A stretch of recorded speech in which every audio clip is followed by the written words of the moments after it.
Hola, ¿qué hay? Espero que estéis todos bien.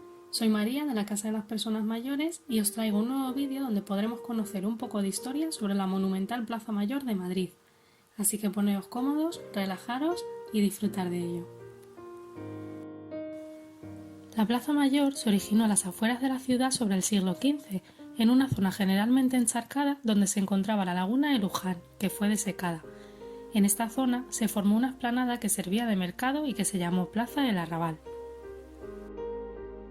En 1561, año en el que Felipe II instala la corte en Madrid y hace esta la capital de España, pide a Juan de Herrera, arquitecto que participó en la obra del Escorial, un plan para remodelar el área de la Plaza del Arrabal, aquel caótico espacio situado a las afueras de la villa medieval.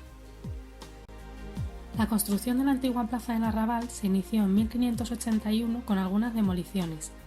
El primer edificio en construir sería la Casa de la Panadería en 1590 a cargo de Diego Sillero.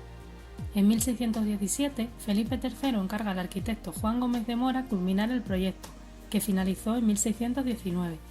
La plaza tenía 120 por 94 metros de longitud, y para darle unidad a este espacio en el que desembocaban 8 caminos, Gómez de Mora proveyó a la plaza de arquerías. La plaza se componía de calles abiertas rodeadas por bloques de viviendas de 6 niveles de altura. Estas viviendas eran de madera, por lo que era un área en continuo riesgo. De hecho, la plaza ha sufrido 3 incendios a lo largo de la historia. El primero se produce en 1631 debido al horno de una de las casas. Las labores de extinción eran muy complicadas, llegando a durar el incendio más de 3 días, por lo que cuenta la leyenda que Felipe IV, junto con el conde duque de Olivares, decidieron trasladar el cuerpo incorrupto de San Isidro a la plaza para obrar el milagro de la extinción. El segundo incendio se produce en 1672 y la Casa de la Panadería queda totalmente destruida.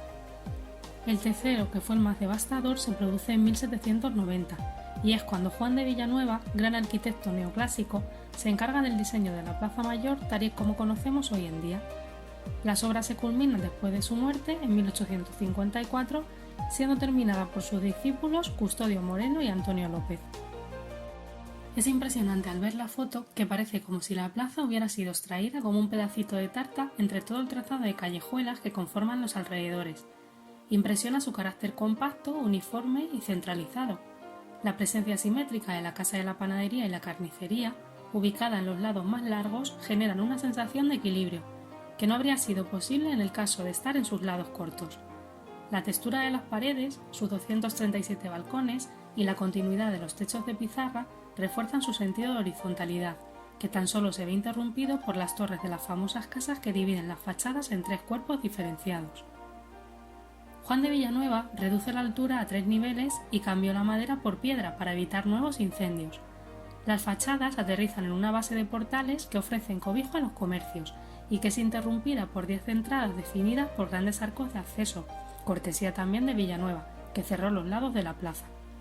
El más célebre de estos es el Arcos de Cuchillero, cuya altura monumental es debida al desnivel que existe entre la plaza y la cava de San Miguel. El nombre se debe a que aquí se ubicaban los talleres de cuchilleros que proveían de material a los carniceros de la Plaza Mayor.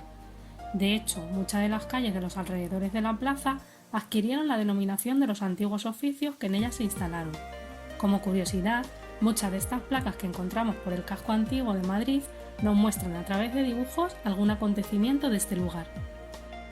En la calle Cuchilleros se encuentra el restaurante Sobrino de Botín, reflejado en el libro Guinness de los Récords como el más antiguo del mundo, data de 1725. Este restaurante ha sido muy frecuentado por grandes figuras como Hemingway, Galdós o Goya. Incluso se dice que este último trabajó aquí como fregaplatos para poder pagarse sus clases de pintura. Desde su apertura ha permanecido abierto, incluso en periodo de guerra. De hecho, uno de sus balcones muestra heridas de la batalla por la guerra civil. Aunque ha sufrido varias reformas, se conserva igual que en los inicios. La cava de San Miguel ocupaba lo que en su día fue uno de los fosos defensivos de la ciudad, pues por ella discurría la muralla medieval. Destacan los colores de la fachada y la curvatura de los edificios que están de espaldas a la Plaza Mayor. No es que las casas estén mal hechas, el motivo es que sirven de muro de contención a la plaza, por eso tiene una base más ancha. La Casa de la Panadería es uno de los edificios más importantes de la Plaza Mayor, siendo el ejemplo a seguir para el resto de la construcción de la misma. Se inició en 1590 a manos de Diego Sillero y fue finalizada en 1619. El motivo de su construcción fue una crisis de abastecimiento de pan que hubo en Madrid en 1589. Era la tabla principal de la villa, que fijaba el precio del pan para los más necesitados. En la planta baja del edificio se situaban las panaderías y las plantas superiores quedaron reservadas para aposentos reales. Entre los siglos XVIII y XIX fue sede de la Real Academia de Bellas Artes y de la Real Academia de la Historia, y ya a finales del siglo XIX pasa a depender del Ayuntamiento de Madrid, convirtiéndose en la segunda sede más importante. Actualmente es el punto de información turística de la ciudad de Madrid. Ofrece dos espacios para celebrar encuentros empresariales y cócteles, el Salón Real y la Sala de Bóvedas.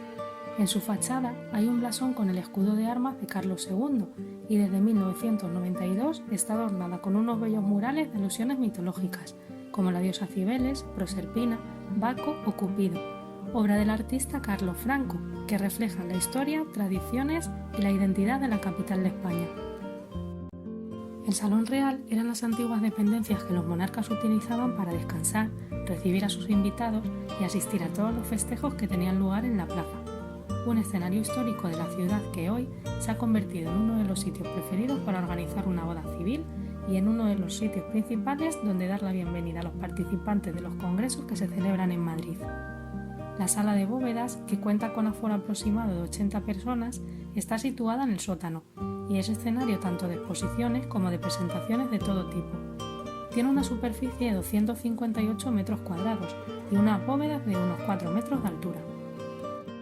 En cuanto a la Casa de la Carnicería, se desconoce la fecha exacta de la construcción del edificio, aunque se cree que fue reconstruido completamente tras el primer incendio de la Plaza Mayor en 1631. Para su reconstrucción se siguió el estilo de la Casa de la Panadería, que está situada justo enfrente. En sus inicios albergó el Depósito General de Carnes desde el que se abastecía los mercados de la villa, de ahí el nombre del edificio. A finales del siglo XIX se convirtió en la sede de la tenencia de alcaldía y de la Casa de Socorro del Distrito de la Audiencia. A partir de ahí ha tenido varios usos: tercera casa consistorial, hemeroteca municipal, Junta Municipal del Distrito Centro y en la actualidad acoge el Pestana Plaza Mayor, un hotel de lujo de 4 estrellas. Cuenta con 89 habitaciones, algunas de ellas con vistas a la Plaza Mayor. Además tiene un spa con gimnasio y 2 piscinas, una de ellas situada en la azotea. La plaza tuvo desde sus comienzos dos funciones muy definidas: por un lado, ser espacio dedicado al comercio y por otro, un lugar dedicado a diversas celebraciones tanto reales como populares. La plaza era empleada, ya desde sus inicios cuando se denominaba Plaza del Arrabal, como una plaza de toros celebrando diversas corridas y rejoneos. Este espectáculo fue creciendo en popularidad desde el siglo XV y tuvo un periodo de esplendor en el siglo XVIII, siendo habitual en las fiestas de toros en el recinto de la plaza. Se celebraban dos tipos de corridas de toros: las usuales, en las que asistía el hombre de a pie, y las reales, reservadas a selectos personajes de la corte, y por regla general eran más lujosas. Se solían celebrar las corridas populares sin fecha fija en torno a las fechas de San Juan, Santa Ana y posteriormente San Isidro.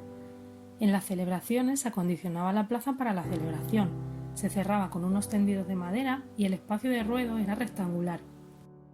Los personajes más nobles se colocaban en los balcones de la Real Casa de la Panadería y la Guardia Real en torno a ella. En las calles que entraban abiertas a la plaza se construían casas efímeras de madera con balcones y a estas localidades se les denominaba claros. Los propietarios de las casas circundantes solían alquilar sus balcones exteriores a la plaza. Eran varias las corridas celebradas a lo largo del día. La de la mañana era menos popular, siendo la de la tarde la de mayor relevancia social y de mayor presencia de autoridades. Dependiendo de las suertes, cada lidia de toro podía durar entre 2 minutos y 1 hora. Tras la muerte del toro, este se retiraba en carreta, hasta que el corregidor Juan de Castro y Castilla, el 10 de agosto de 1623, decide por primera vez en la historia de la lidia arrastrar el toro por un conjunto de mulas. 3 mulas en las corridas ordinarias y 6 en las reales.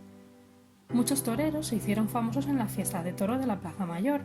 Uno de ellos fue Pedro de Vergel, que en el siglo XVI fue objeto de una comedia de Lope de Vega, titulada El mejor mozo de España. En 1624 se celebra el primer auto de fe en la plaza. Los autos de fe eran actos públicos que consistían en largas ceremonias y por regla general comenzaban a primeras horas de la mañana y finalizaban a últimas horas.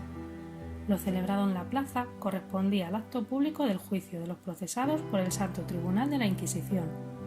Consistía en la lectura de alegatos y defensas, descripción del proceso y la proclamación de la sentencia. Los reos vestían el San Benito y estaban tocados con la coroza. La plaza se decoraba como un teatro y no se solían emplear para su celebración toda la superficie, sino una parte de ella. En algunas ocasiones, los asistentes se encontraban presentes en la plaza días antes con el objetivo de poder reservarse una buena posición en la plaza.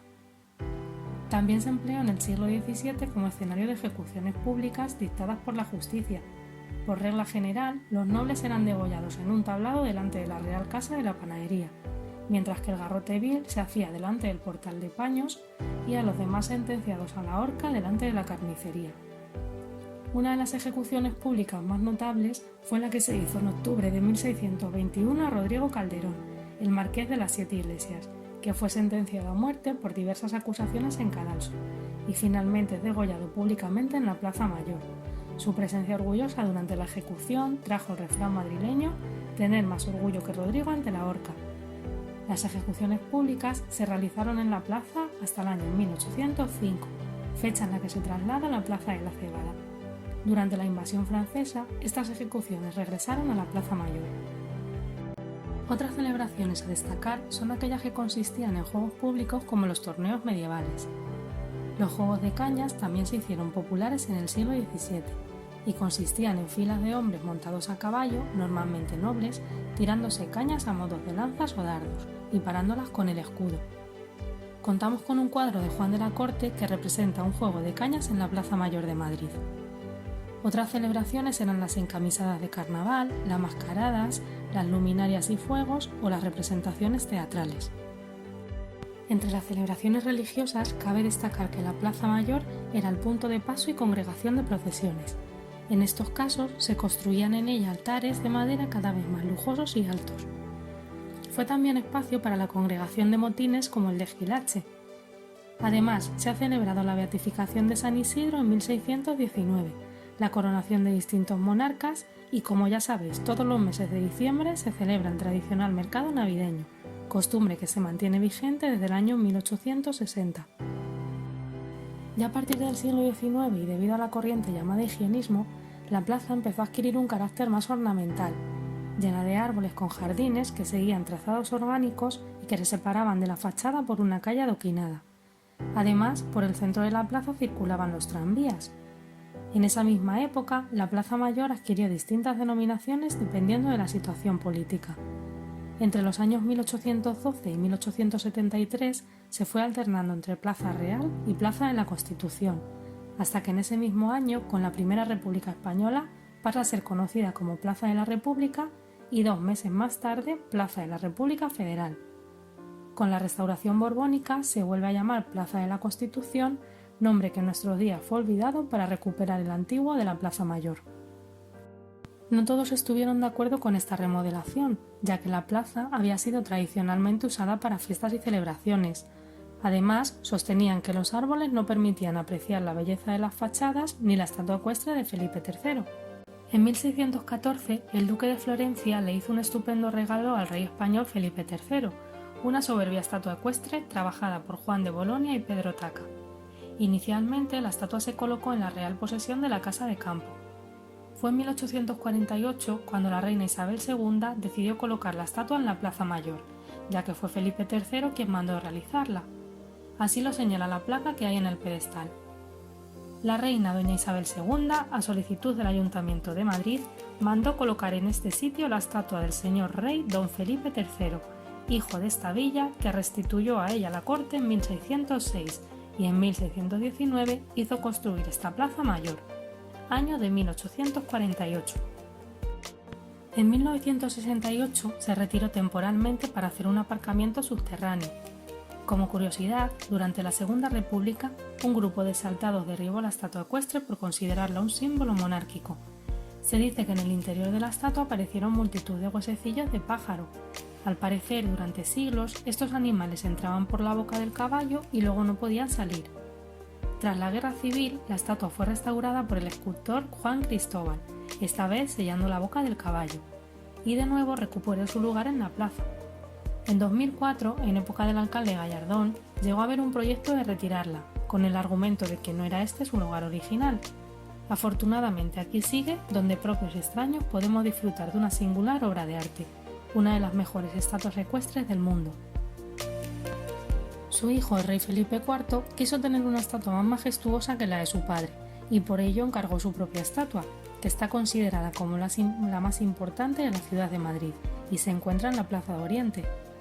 Como anécdota, cuando el rey vio su estatua dijo: «Uf, esta no se parece a mí, yo soy mucho más guapo», por lo que tuvieron que cortar la cabeza y hacerla de nuevo. Vamos a terminar esta sesión hablando del mercado de San Miguel.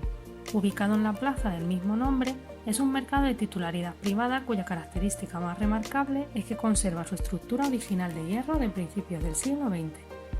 En la época medieval, esta zona era un mercado abierto, rodeado de puestos formados con cajones de madera, dedicados a la compraventa de productos artesanales producidos por los gremios. En este lugar se encontraba desde el año 1202 la antigua iglesia de San Miguel de los Octoes, en la que fue bautizado Lope de Vega. Toda la zona con el templo incluido fue arrasada por el incendio ocurrido en 1790. A pesar de su rehabilitación, su estado siguió siendo preocupante, hasta tal punto que en 1804 Juan de Villanueva recomendó su demolición. Esta se efectuó en 1809 por orden de José I Bonaparte. Fue entonces cuando se transformó en una plaza pública donde se celebraba un mercado de productos perecederos. Ya en 1835 se diseñó un proyecto del que solo llegaron a construirse las portadas delanteras a fin de ocultar los cajones de los puestos del mercado. No será hasta 1870 cuando el ayuntamiento comienza a construir mercados cubiertos, como el de los mostenses, el mercado de la Cebada o el de La Paz. A pesar de esto, seguía sin haber suficientes mercados para atender la demanda, por lo que siguieron existiendo mercados al aire libre en las plazas públicas. El mercado de San Miguel fue inaugurado el 13 de mayo de 1916. Había sido construido en 2 fases para no interrumpir el funcionamiento comercial del mercado. Sus elementos más característicos son los soportes de hierro de fundición de la estructura, la composición de las cubiertas y la crestería cerámica que corona esta. El coste de la obra fue de 300.000 pesetas de la época. El acristalamiento exterior es posterior. El mercado es la única muestra de su tipo que queda en la ciudad de la denominada arquitectura de hierro, ya que todos fueron demolidos y sustituidos por nuevas construcciones. En 1999, la Comunidad de Madrid abordó con fondos europeos y de los propios comerciantes una remodelación que ascendió a 150 millones de pesetas. Sin embargo, su actividad comercial fue decayendo poco a poco, ya que sus instalaciones no podían competir con los modernos supermercados y centros comerciales. Para evitar su cierre, un grupo de particulares con intereses arquitectónicos y gastronómicos formaron la sociedad El Gastrónomo de San Miguel y crearon una oferta centrada en productos de gran calidad, alimentos de temporada, asesoramiento gastronómico y posibilidad de probar aquello que va a formar parte de la cesta de la compra. Como no podía ser de otra manera, el mercado de San Miguel es considerado bien de interés cultural en la categoría de monumento.